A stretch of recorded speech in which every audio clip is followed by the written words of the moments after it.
তেলের মাথায় তেল দেওয়া, এই সহজ একটি প্রচলিত বাক্য আমরা সবাই জানি, কিন্তু এটা আমাদের জীবনে তখনই প্রতিফলিত হয় যখন আমরা বুঝতে পারি। কিভাবে? ধরুন আপনি কোনো একটা কিছু করছেন, সেটার প্রথমে মানুষজন আপনাকে উৎসাহ দিবে না, এবং আপনি যখন ভালো কিছু করবেন কিছু মানুষ রয়েছে তারা আবার আপনাকে পেছনে টেনে ধরবে যে না এটা ভালো না, আপনাকে ডিমোটিভেট করবে। তারপরও আপনি সবার সব অপমান অত্যাচার সহ্য করার পরেও যদি সেটার পেছনে লেগে থাকেন এবং সাকসেস হয়ে যান, তখন সেই সব মানুষগুলো আপনার সাথে আবার ভালো ব্যবহার করা শুরু করে দিবে।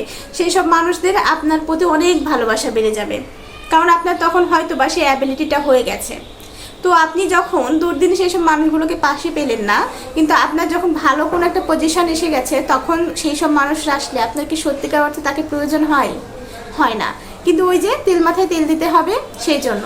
আবার আরেক ক্ষেত্রে দেখা যায়, বিশেষ করে একটা ফর এক্সাম্পল হিসাবে খুব ভালো একটা এক্সাম্পল হতে পারে বর্তমান সময় সোশ্যাল মিডিয়ার নতুন কেউ যখন শুরু করে দেয়, তখন কিন্তু এত বেশি ফ্যান ফলোয়ার থাকে না বা তার অডিয়েন্স হয় না, কিন্তু সেই সময় তার অনেক বেশি স্ট্রাগল করতে হয়। অনেকে অনেক কটু কথা বলে, অনেকে খারাপভাবে দেখে, কিন্তু যখন তার মোটামুটি একটা স্ট্যাবলি অবস্থায় চলে আসে, ঠিক তখন যেসব মানুষরা তাকে কটু কথা বলতো তারাই আবার তার কাছে আসে, তার সাথে কথা বলতে চায়।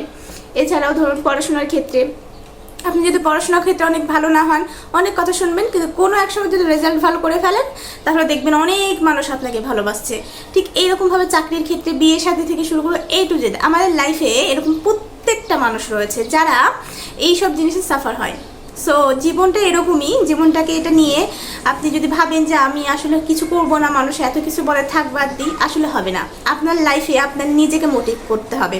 আপনি আপনার নিজেকে যত পরিমাণে মোটিভ করতে পারবেন, যত পরিমাণে সাকসেসের জন্য দৌড়ানোর জন্য আপনার ব্রেনকে ফোকাস দিতে পারবেন, অন্য কেউ দিতে পারবে না। সো নিজের প্রতি কনফিডেন্ট লেভেলটা বাড়ানোর চেষ্টা করুন এবং নিজের প্রতি সবসময় স্বচ্ছ থাকবেন।